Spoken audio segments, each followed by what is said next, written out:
OK? Ouais.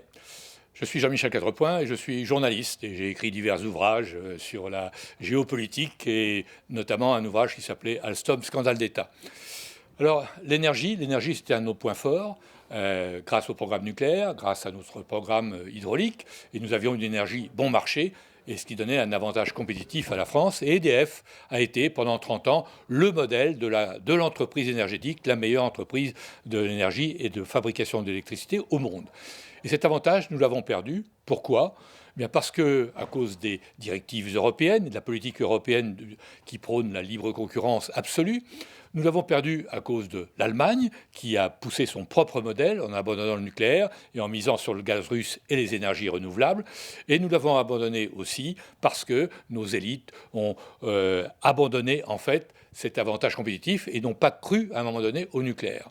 Alors ça a changé, mais la tâche est immense parce qu'en 20 ans, nous avons quand même perdu en compétences et qu'aujourd'hui, il faut rebâtir une EDF autour d'un nouveau programme nucléaire.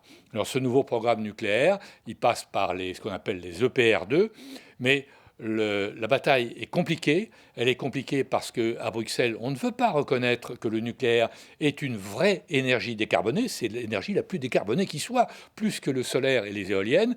Or, dans la taxonomie, eh bien, le nucléaire est considéré comme une énergie de transition au même titre que le gaz, ce qui pose des problèmes pour le financement du programme nucléaire.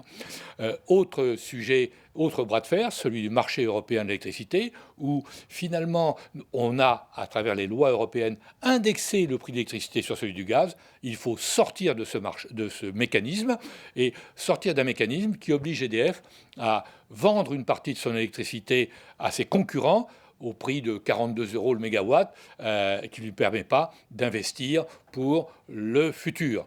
Donc il faut engager un bras de fer avec Bruxelles, avec Berlin, c'est toujours difficile, mais sans ce bras de fer, sans faire valoir nos droits et nos intérêts, il faut effectivement que la France redevienne et retrouve une compétitivité dans la production d'électricité.